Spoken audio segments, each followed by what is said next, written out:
So, guys, welcome to the Sunday's Sangha here in Thailand with actually quite a few of us. Laurent and Marcus and myself are all in Thailand. And so it's 4 in the afternoon here. And for those in the UK, it's probably 10, 11 in the morning, something like that. So we had gotten started talking about the thinking about the Dhamma is wholesome thoughts. Thinking about things that are not Dhamma are, in fact, likely to be unwholesome. And so, keeping our mind focused around Dhamma and finding Dhamma wherever we go, finding the dukkha in the path of dukkha nirodha wherever we go, will keep us in a wholesome state much of the time, which is pretty good. And so, as I started to mention, in the Satipatthana Sutta itself, in the Majjhima Nikaya number 10, the fourth stage, the Dhamma Nupassana, is done differently than in the Anapanasati Sutta number 118, to where in the Anapanasati Sutta, it talks about everything is changing. And as it changes, it falls apart, and then it's belly up dead. Get over it. Drop it. When you're finished with it, put it down. Okay, so this is the way that it's done in the Anapanasati Sutta, but in the Majjhima Nikaya number 10, in the Satipatthana, it talks about it in a sequence of events, and the first group there is the hindrances. And it lists them each one. And in this particular sutta, it doesn't wait till the end to talk about dropping them. Every instance of every hindrance, it says this is to be seen and removed. This is to be seen and removed. And then, once the hindrances are removed, then the next objects of the mind that we're going to take, and I'm not really sure, I don't remember the order, but it does have the Samdhibhojana. It does have the Eightfold Noble Path, and it does have actually a long explanation of the Four Noble Truths. And then it also has a paragraph or so about the five aggregates. And surprisingly enough, Paticca is not mentioned there. But it does have all of the ingredients of that. And there's also something very interesting, an anomaly, and that is that there is also another sutta, a Mahasatipatthana Sutta in the Dinga Nikaya, that is the same sutta, except that it has a greatly, greatly expanded portion of the Four Noble Truths. When here we go, we can either be in hindrances or we can think about the aggregates, and we can think about the wholesome. We can think about having wholesome thoughts, all of that kind of stuff. But the funny part about the Paticca is that we should not be giving thoughts to clinging that takes us into suffering. That we work with the wholesome here. And so that's probably the reason why Paticca in this full-blown version is not one of the things that in this part of the sutta should be talked about, because we're going to be working with wholesome things to get your feelings in order, to get your frame of reference straightened out, and all of that kind of stuff is part of the Paticca. But there it is also in the five aggregates, which are mentioned in the Satipatthana Sutta. So if we look at it from that perspective, then thinking about the Dhamma, looking at the Dhamma, expecting the Dhamma, finding Dhamma wherever you are, is a pretty wholesome thing to do, and it's going to be keeping you in a really good state, likely to fall into joy at any moment. But if you're going to trip and fall over, instead of trip and fall over into suffering, why don't we trip and fall over into joy? We get into the vicinity of the joy, and then all of a sudden, there it is. And so then we can complete the factors of um, the first jhana. Now, in some references, this is referred to as access concentration. But the important point about the access concentration is that it's free from hindrances. Now, guess what? It's actually samadhi of the first jhana, which has all of the factors, except we don't quite have them all yet, but we're certainly ready to do that because we've got the mind predisposed into wholesome states. And this is what we want to develop over and over and over and over again. That's what the Dhamma is all about. So, let's open this up for discussion. Veda, you have a question?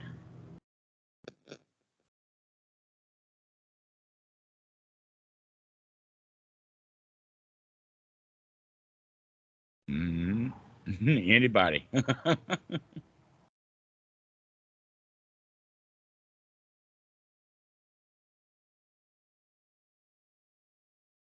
Bunch of Buddhas here. Marcus, help me out. In terms of questions, Yeah, sure. where I had an image come and go, but it's tied in with culture and fiction and all sorts. But did you ever see the old Willy Wonka and the Chocolate Factory movie? Yes. Mm-hmm. There's more than one of them. Yeah. The one with Gene, is it Wilder Right. or Wilder? Gene Wilder. Yeah, Gene Wilder. yeah. Well, he played that role very well. But when you were talking about coming back to the wholesome and access concentration, everything, and instead of falling down flat on your face, it reminded me of that scene where Willy Wonka is coming out of the chocolate factory, and he looks very lame.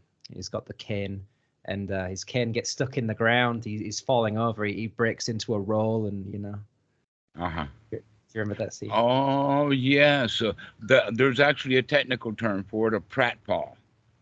Yeah. Yeah. The pratfall is the intermediate then between a clown and a comic. That how much pratfall does the comic do before he becomes a clown?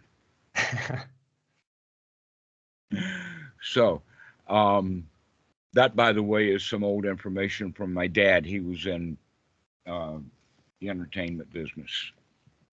At least before I was born. In any case, yes, that's the whole point of it is that there are several places when we are in the vicinity. And if we stay in the vicinity, then the likelihood is that it's going to happen. So the closer we are in the vicinity of first jhana, or of being completely satisfied, or any of the other good things that we have talked about, when you're in the vicinity of that, then the likelihood of it happening is very high, as opposed to being far away from it. Now, that's true in all cases, even in the case of the reverse, which there's an old story from my high school days in South Carolina in the 1960s. They used high school students as drivers for the school buses. That might be dangerous.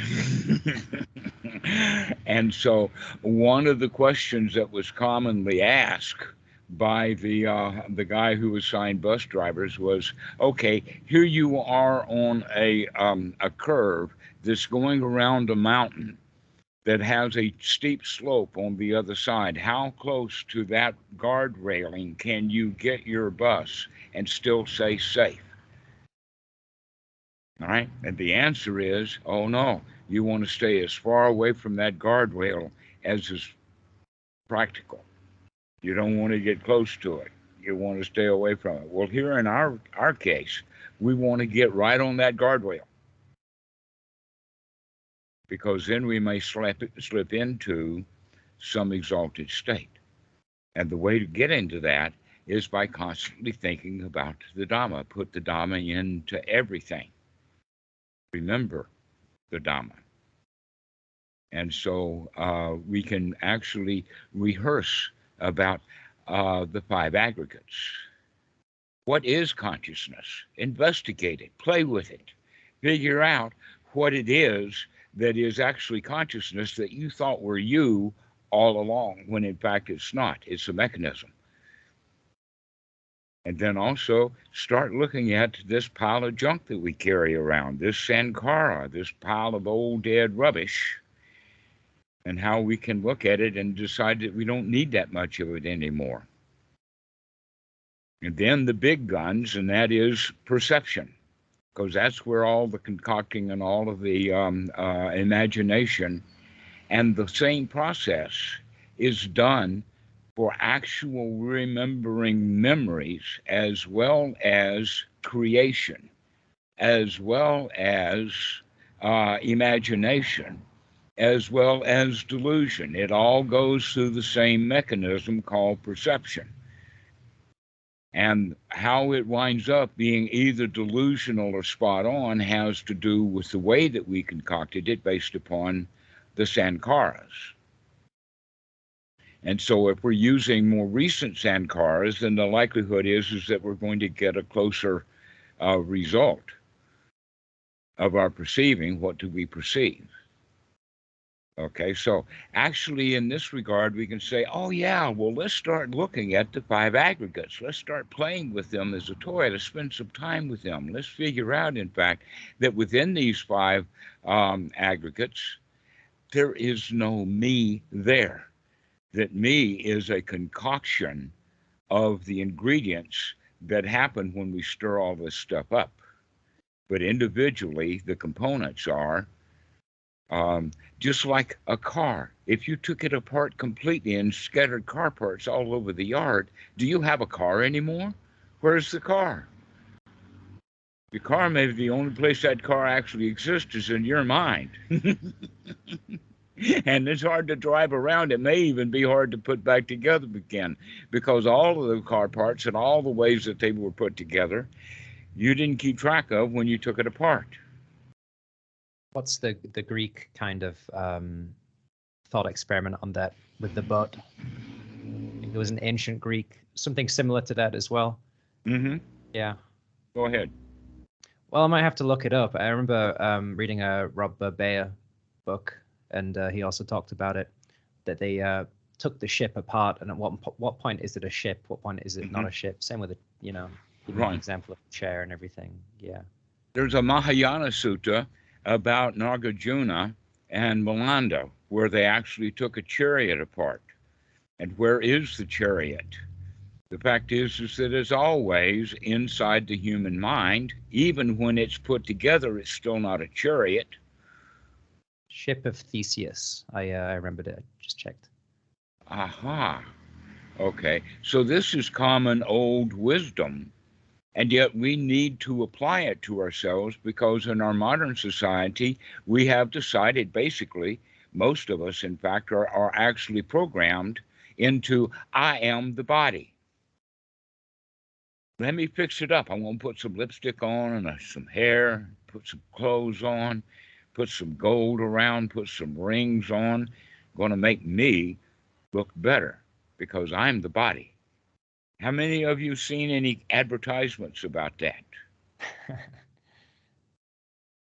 Yeah, in fact, much of human society is built around, much of big business is built around the delusion, I am the body. And yet the reality is we've got no control over the body at all. Can you determine your age and make the body look that old? Can you be eternally young? A lot of people don't want to get old, sick, and die. But so far, everybody's going to get old, everybody's going to get sick, and everybody's going to die. Can you do all of that happily? Or can you? The only way to know for sure is by practicing a mundane life and make it happy. And if you can have a normal life that's happy, full of joy and cheer, full of wholesome thoughts. Then when the going gets tough, then you can handle that too. But if you don't have your mojo going, if you haven't been to the gym, then changing that spare tire on the way home may be a whole lot of work. But if you put your gym time in, then changing that spare tire is a piece of cake. And so we're not really needing those physical muscles because we can always talk somebody else into doing it. The whole point, though, is that do we have our own mind together? Can we mentally change the tires that need to be changed? Can we mentally handle getting sick? And so the way that we can understand it is that, you know something? I am not the body. I'm merely the guest here. Let me do some puttering around and some cleaning up and doing a few things here and there to make the body's life comfortable. But it's on its own. I'm just a guest here. And then we can see that that's all of the aggregates are kind of that way, that we attach to. We attach, especially through perception, we attach to our views. I mean, look how important opinions are. What's your opinion this? What's your thoughts that? All of this has to do with if we think that our opinions are important. But they're not, and oftentimes they're wrong. But they become important to us. The funny part is that the more wrong the opinions, the more likely we are to cling to it. That if we have opinions that just happen to meet with reality, we say, yeah, I know. But if we hold opinions that don't match with reality, then we say, wait a minute here. We got to figure this out. You know, and then we get really all attached to it and everything. And so by looking at our feelings, by looking at the body, by looking at our memory systems and our perception, and throwing in consciousness too, through the eye or the lens of the Dhamma, will keep us in healthy, wholesome states of mind. And so let's take a poll. How many people would prefer to be in a happy, wholesome state of mind, ready to fall right into bliss and joy, or the ordinary, mundane life that you decided to live since childhood? Laurie, you got a vote there. Yeah, well, we can do that anytime just by remembering to do it. And so we need to develop the skill of remembering to put the mind back into a good place. So instead of saying everything is Dhamma, which is actually correct and it's an important way, another way of saying it is that when whatever comes to mind, if you add Dhamma to it and look at whatever comes to mind through a Dhamma lens, it will become wholesome. So if you're reminiscing about the past and then you wake up and say, aha, I was reminiscing about the past. What do I want to fix? Is the past good enough the way that it is? Can I bury it again, or do I have to put it in a nice coffin first?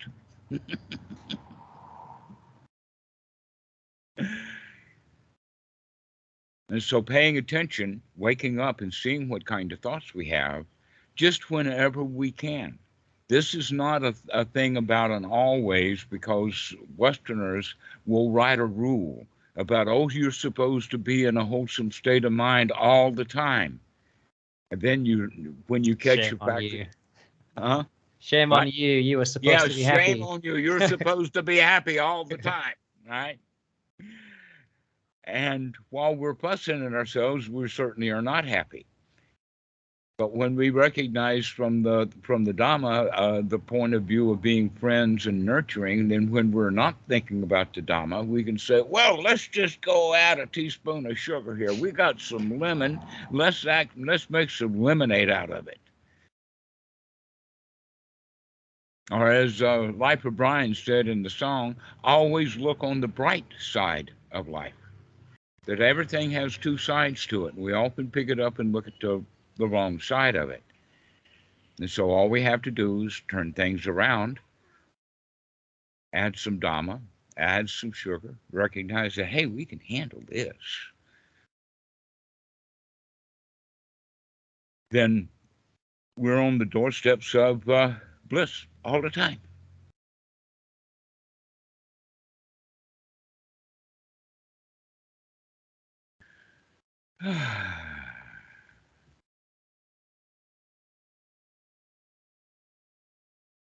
Anybody got any questions or any remarks?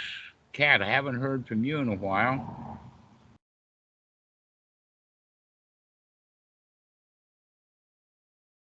No, I'm just pacing up and down. I thought it would be distracting to have my camera on, but no, I'm just kind of delighting in the Dhamma right now and listening to the nice, wholesome discussion. Nothing really comes to mind. I just really like to hear it, and listen. Me too. Me too. But I'd also like to listen to you guys. So if anybody's got something to say, Veda, do you have any remarks or anything to say?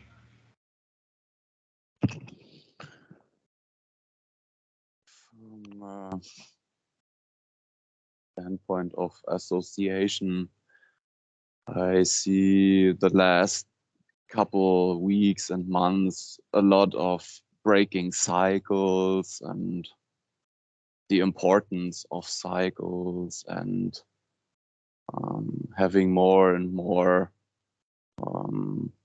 jhana throughout the day and seeing how everything changes and perception changes and things like that. Mm-hmm. I can see all this in the things you're saying, and well, everything changes constantly. Everything is constantly changing, which is the way that it's viewed in the Anapanasati Sutta and in the Majjhima Nikaya number 10, the Satipatthana Sutta. It actually shows that we've got a choice about the kind of thoughts that we're going to entertain. The direction. And it's a really good idea to start paying attention to the 7 factors of enlightenment. That's one of the items in there, and is often overlooked. And yet there are several suttas where if a monk is sick, instead of going in there, oh, they're there now, what they do is recite or talk about and give a talk about the 7 factors of enlightenment. That in fact at one point they did that with the Buddha. He requested, let me hear it. The 7 factors of enlightenment. Now, the 7 factors of enlightenment actually have an image, and that is the image of the Buddha sitting on a huge, huge coiled snake with 7 heads. Okay, this is a metaphor for the fact that the 7 heads, by the way, are not biting the Buddha. They're arched over the top of his head as protection. Protection from the rain, from the wind, from the spooks, from the alligators, from the Brahmins. He's fully well protected there. And that 7-headed snake is actually the representation of the 7 factors of enlightenment. And so thinking about and mulling over and figuring out what the 7 factors of enlightenment are is a very, very wholesome way of spending your time. Thinking about it, looking at it.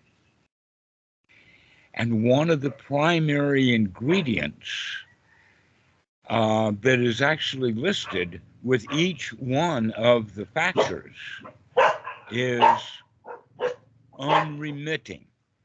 Now, unremitting doesn't mean all the time. It means that it comes back when you need it.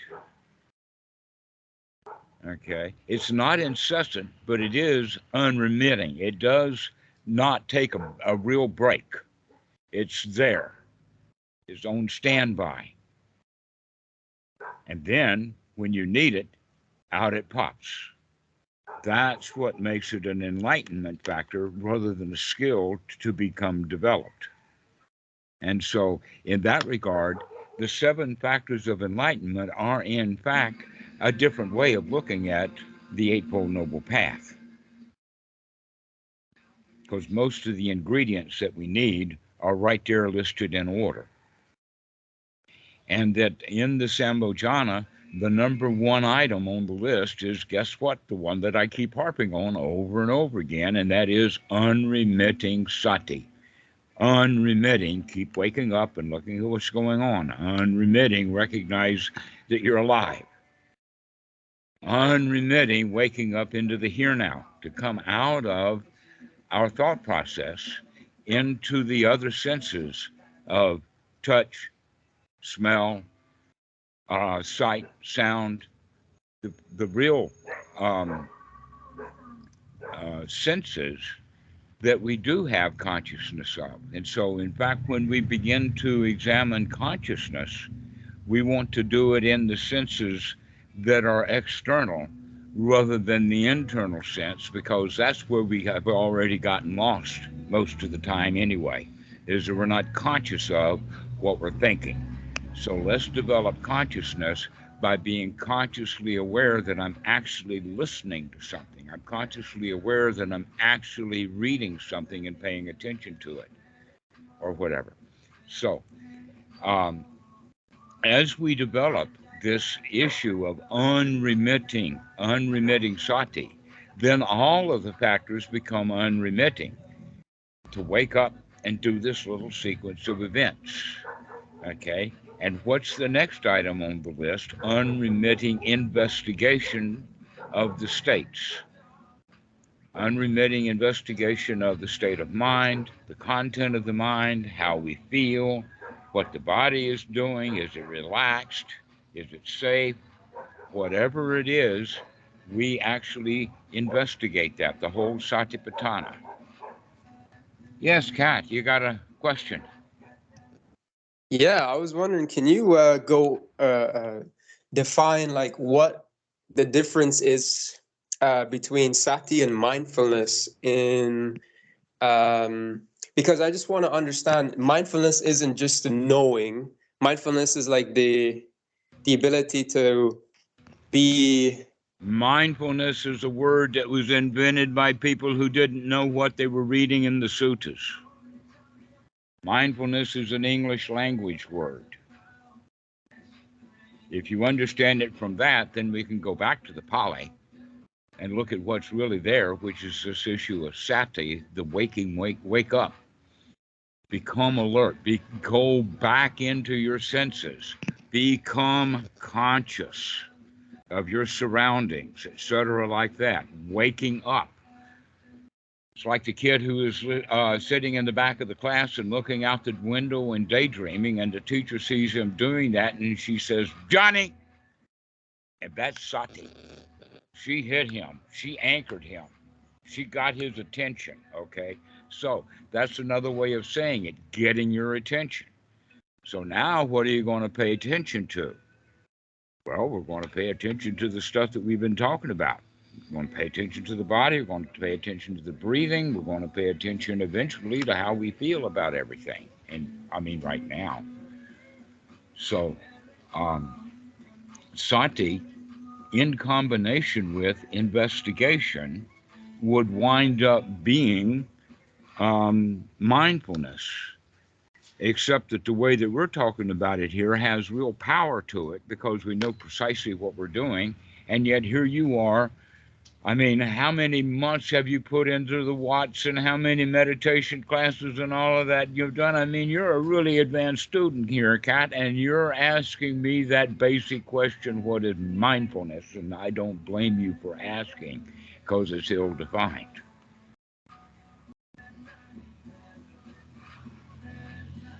But if we have unremitting waking up and taking a look Here's an example of that. We've got some new fighters in the ring, and that the new fighter is there in the ring with what's going on, and all of a sudden somebody rings a bell or has a big blowhorn, or gets his attention, and he looks to see what that was, and he gets hit in the face because he's not paying attention to what's going on. In reality, he got distracted. Oh, Patrick, glad to see you're back. Thank you. So we're talking about mindfulness right now, which is kind of an invented word that is a substitute for sati, but in fact, mindfulness has both the qualities. And not so strong. But if you have unremitting wake up and unremitting look at what's going on, and we keep doing that over and over again, you see, this is the Eightfold Noble Path when we're developing it as a skill. The Sambhojana is to imagine that you've already got those skills going. Not so much imagination, but appreciate that you've got that skills going. May not be quite as unremitting as you like, but here we go. We're building it up. And as you get it built up, it becomes a factor of your enlightenment, a factor of your awakening, each one of these items. So in fact, you could go so far as to say that the whole awakening process is a matter of putting these 7 things in gear and remembering to do that. And the remembering is the first part, is to remember to do it. Remember to look. Now, the next item on the list is both on the Eightfold Noble Path and also here on the Sambhojana, is when you add unremitting to it, it's no longer effort. That in fact, if I said unremitting effort, you say, oh, no, that's a lot of work. I don't want to do that. And so we slightly change it from unremitting effort into unremitting energy. That it's like when the skill is developed, you're there for it. You really do want to look. You really do want to find the dukkha and the suffering in your mind and get rid of it right now. There's no reason to hang on to it. Let's get it out. And so with that attitude, we've got all of the effort. That's actually the attitude. When you put effort and a bad attitude together, that's effort. If you take effort and put a good attitude to it, it becomes less effort and more energetic, so that you've got the mojo to clean house. Especially since you're so good at it and you keep a pretty clean house most of the time, it's really easy just to clean house again. Throw that stuff out. So once we have that, then the 4th item on the list is unremitting pleasure. Unremitting, in the Pali, it's both piti sukha, which is actually a term in the Pali. It's used that way in normal language. It is actually, I think, the only place where they're really broken apart is in the jhana as a factor and in the Anapanasati Sutta as instruction. But mostly piti sukha work together, so that when you become satisfied, you already begin to have the feeling of both satisfaction and success. Yes, Veda, go ahead. In the last couple of months, because of seeing certain interaction between macro and micro cycles, I more and more mostly balanced states immediately, because even the slightest deviation from balance is too unstable. Mm-hmm. Do you know what I mean? Yes, I do. That in fact, one of the things that we can do right now is to incorporate that quality of the cycling, the samsara, which is actually the result of anicca. Everything is changing. The dominoes kind of spin around. Everything seems to be in cycles. I mean, even in an automobile, most of the going that the automobile does is just spinning. That's all it does. And it's the interaction with the tires and the road that gives it the illusion that it is going someplace. The reality is the car is just doing a whole lot of spinning, with pistons going up and down and rods going here and there and transmissions going this and that and the axles doing this and that and the wheels doing this and that. And it's all just rotation, just spinning. Our whole lives are that way, just spinning around. And we think it's progress. And so the waking up then is the quality of wake up and look at these cycles. Look at which part of the cycle I'm on right now. And then that's the looking part, to wake up and take a look. And then the effort is to get out of that cycle long enough to take a look at the whole cycle. To put back together the fact that this is it may be a long-term cycle or a very short-term cycle, but this is the cycle that we're in. And the quality of the cycle is that part of it I like it and part of it I don't like it. And when we recognize that part of it I like it and part of it I don't like it, but I don't like the fact that it's a cycle, then we can come out of it and recognize, oh, it's just a cycle. And I have a choice about whether I'm going to get caught in it or not. That's then the Piti Sukha is, wow, take a look at that. I can see that cycle. I can see what's going on there. And then getting out of the cycle brings us back to then step 4 of Anapanasati, which is relaxation, becoming at peace. And so now we've got what? 4, 5. We've got unremitting sati, unremitting investigation, unremitting energy, unremitting Piti Sukha, and unremitting relaxation that leaves us with the grand 2 that's left, and that is unremitting organization of the mind that is organized in a way that no matter what instability comes to the mind will stay stable. So samadhi and upekkha work hand in hand so that the mind will remain stable. It's actually not as most people who say that they are arhats or stream enterers or whatever. They just describe it, and the way I mostly experience it is like it's not really it's not really opening up in the sense of some revelation elated feeling.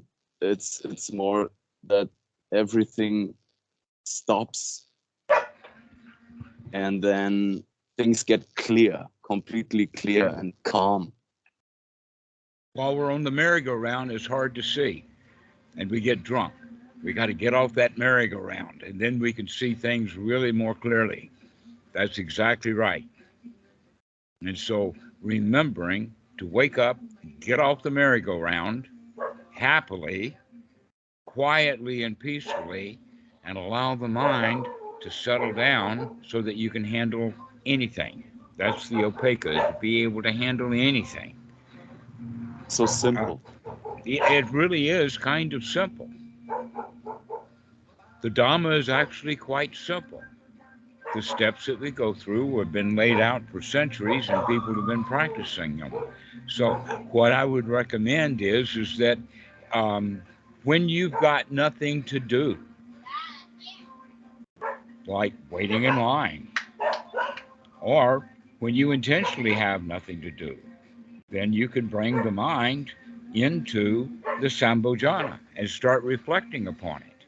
How's my investigation? How's my sati? How's my effort, energy? Where's my mojo? Do I have the right attitude to be able to do this energetically? Or is this going to be some effort? In other words, the mind wants to run away from the Sambhojana rather than being able to work our way through each and every part of it. or work our way all the way through the five aggregates. And also, in one way or another, to review what kind of hindrance is this that I have now? Classify it. Is this a hindrance that is related to restlessness and worry? Or is this related to wanting something? Or is this related to be uncomfortable and wanting things to be different? So, what kind of hindrance is this? And then we spend all of our time, or a lot of our time, whenever we remember to do it, to come back and consider the Sambhojana, or the five aggregates, or the Four Noble Truths. In fact, the Four Noble Truths and the Eightfold Noble Path and the five aggregates and the seven factors of enlightenment should be, that's a whole session or two or three. And just come back to those factors and start working with them. That's the how, and then sometimes insights will occur. Now, you use the word revelation. That sounds like a really, really big Christian heavy-duty insight. A big dude, okay? Actually, what happens instead is that they kind of build up. The way that we talk about a revelation is that I was wrong, I was always wrong, I kept looking at it wrong, and all of a sudden, big whoop-de-doo, I see it correctly, all glory be, and everything is finished, and now I look at the world completely differently through that insight. That's very, very rare. That in fact, the most likely time for that to happen is with drugs, but only in the sense that that the taking of that drug, mescaline or LSD or whatever, we keep remembering that event. And it's the remembering of the event that starts the sati that makes that thing kind of permanently. If we forget all about the fact that I've made a big insight because I took drugs and count on it that way. And so we can actually do that with other kind of anchors. Like I do that with Achan Po. I will anchor myself back to a time when he really hit me something hard. And so we do it that way, but it's still to remind us to come back into this present moment, to be here now. And often we do remember events, revelations that we've had, but actually what happens is that every time we have that new, same old new insight, we see it again, and we see it again, and we see it again. And sometimes that can be an example of hearing a sutta or a passage that is done in several different religions and maybe in Zen and whatnot like that, and we've heard it and we've heard it and we've heard it, and all of a sudden we hear this again in a new context, and it does seem like a revelation. But in fact, we've heard this thing a dozen times before. We're just now looking at it in a new way. I remember Robert saying that that's what happened to him exactly, and so he takes this new passage that he's got to his dad, and it doesn't mean a thing to his dad, because he hadn't been having that whole sequence of the same insight over and over again. But that's the way that we have to recognize it is that we don't want to have one big insight for all time. We want to have that same insight over and over and over and over again and let it seep in, sink in. And in fact, every time that we review the Dhamma, we generally have a new insight to it based upon this particular moment. And so that's the way that you can do it instead of looking for an occasional great big insight. Recognize that they're common. They come and they go. There is something beyond those experiences. Okay, well, let's use the term life-changing. What is a life-changing experience? And why does it change one's life? Can I have a shot at that? Yes, go right ahead. Usually something to do with self-identity, and the insight would be related to anatta, I suppose. Okay. A reframing of the mind where it's no longer trapped in a past identity. Right. At one time or another, it could be that we get really sick or close to death or in a near-death experience, a really dangerous place. That's one of the things that has a life-changing kind of situation to it. Go ahead, Veda. It's like I don't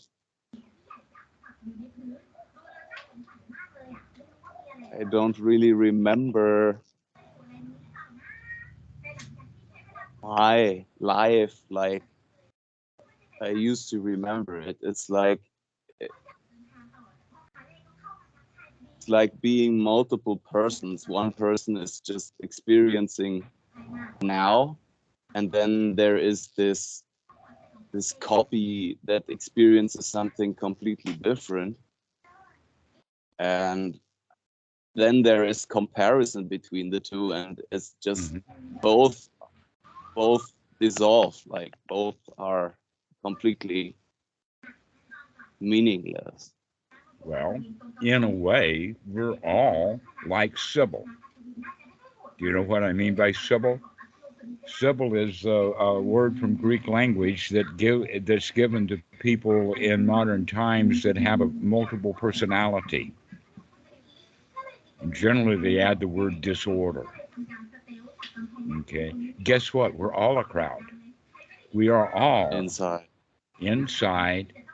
Sometimes we want to go, sometimes we want to stay, sometimes we want to go up, sometimes we want to go down, sometimes we have multicolored different, I want 4 different things, all of which conflict with each other. Now, I don't know what to do, and I'm confused. And in fact, the state of confusion is the state of having multiple personalities that are conflicting with one another. And so the whole quality then of the Sambhojana is to come into the state. We unremittingly keep coming back to the state of that unity, the unification, that you're just one person, that you're not a crowd, and you don't have conflicts. Exactly, yeah. You don't fuss at yourself. It's like the process of a unification that's not even, I don't know how to describe that, because nobody does.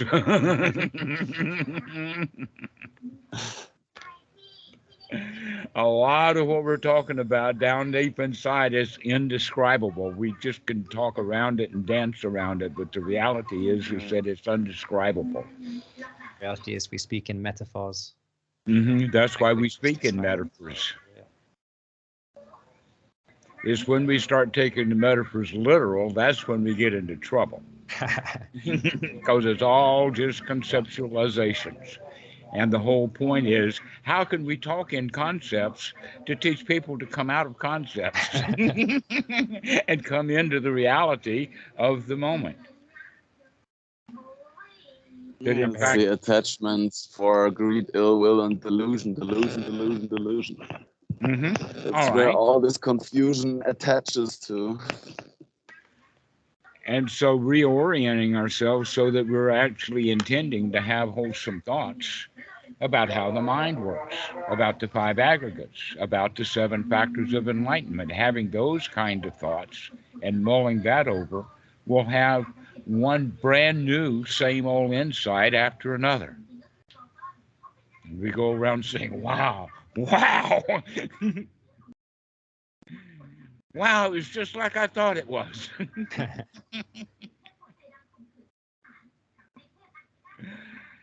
And so that's what we can talk about that we got started in this talk is the repetition. That in fact, if we're caught in cycles anyway, why not build some wholesome cycles?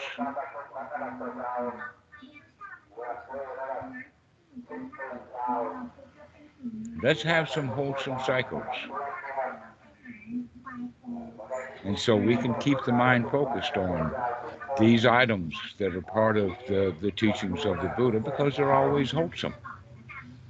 And not only that, but using them can wholesome up any situation we find ourselves in.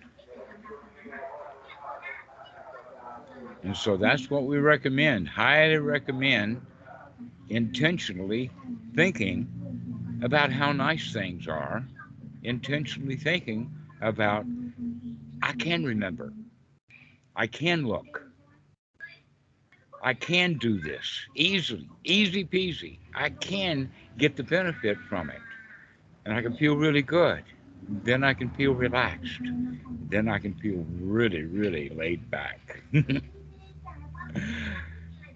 And so just repeating that little sequence over and over again in the mind, that's that Sambojana, that is that big snake kind of statue. It's very common. I would say that it's, in fact, it's one of the days of the week. Do you know which day of the week it is at the what, Marcus? No, you mean in the Thai language? Yeah, in Thai language, they have 7 statues based upon the days of the week, and people will also do their shaking of the sticks and all of that kind of stuff. They'll have 7. Oh, I don't know. I'm going to guess it's the big one, Wan Parahatsa Bodhi, because that's Jupiter, and Jupiter's the big one, I'm guessing. I know it's related to planets as well in the Thai language. I think this is Wednesday. I think that Yes, Friday Wan Parahatsa Bodhi. Yeah. Yes. So, think about that often, because that's what we're practicing. Think about it. Look at it. Investigate it. Then, in fact, these are the wholesome things that we would do if we were doing it directly in jhana, rather than walking around.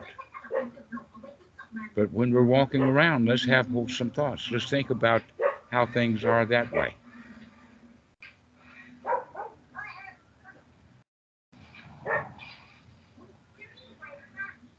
Afternoon sun. Only in January does this happen. The rest of the year it doesn't happen. So now I'm almost blinded. I can't see the screen. Laurent, do you have any things to add? Any comments? Not necessarily any questions, but I feel like I'm going through what you're saying.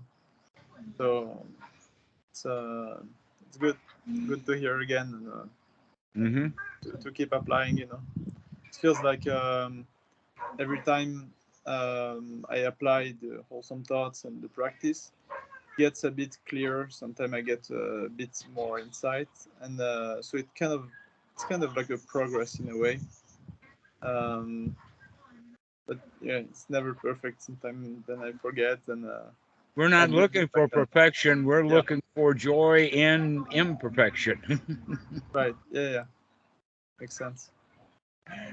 You know, one thing about Wat Khao Thum is that, have you noticed how many signs there are? Most of them are in Thai language, but the whole place is just loaded down with signs. A lot of Wats are like that. That there's Dhamma everywhere, little quotations and that kind of stuff. Yeah. That's what we're talking about in today's talk, is to immerse yourself in the Dhamma. Mm-hmm. Yes, I feel when I don't go for distractions too, that helps to build the momentum even more. So if I don't watch TV shows, or don't go into something that comes from craving, that I would usually do to avoid maybe some bad feeling, or to get instant pleasure, then it's also beneficial to the practice.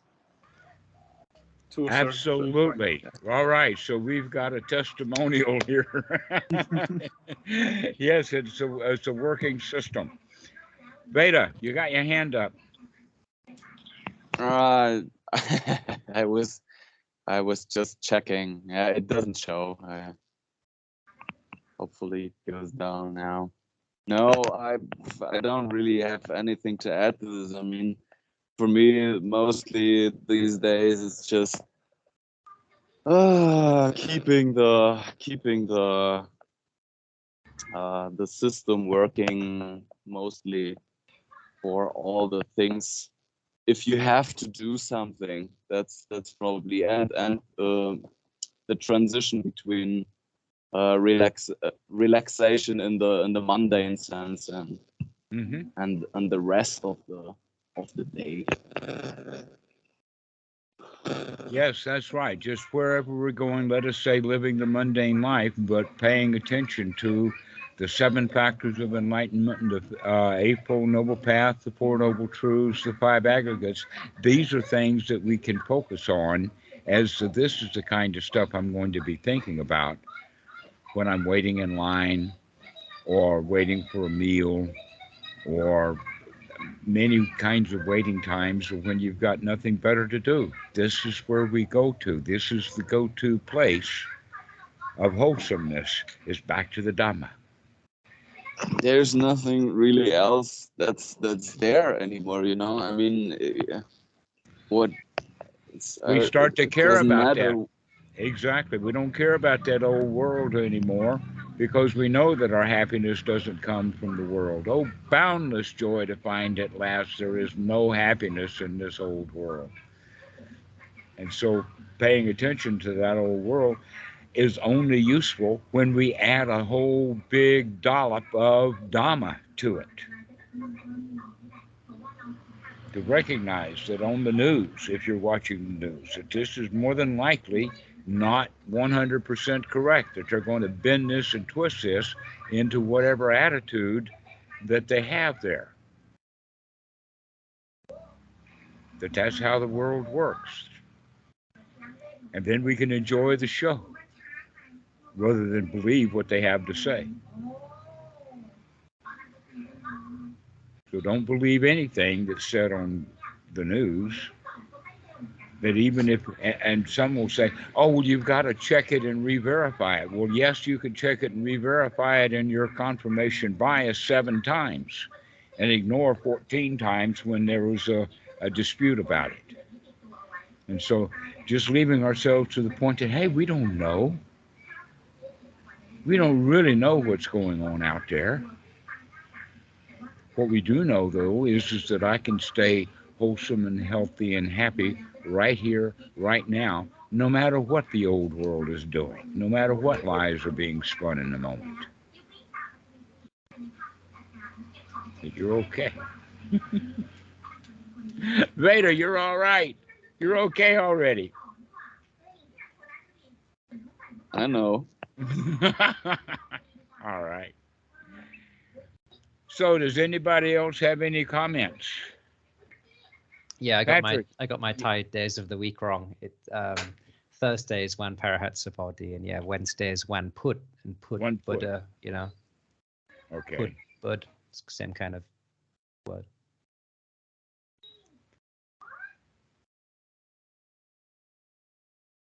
Patrick, do you have anything to add? Okay. How about you, Kat? You got anything to add? And Marcel is here. Either one of you have something to say?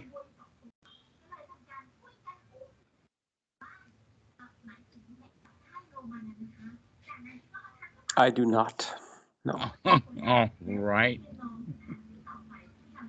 Laurie, how about you? Do you have anything to add?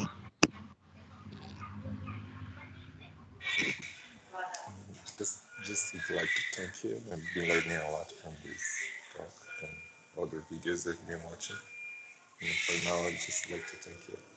Oh, okay. Thank the Buddha. This is all his stuff. This is not mine. I'm just a mouthpiece.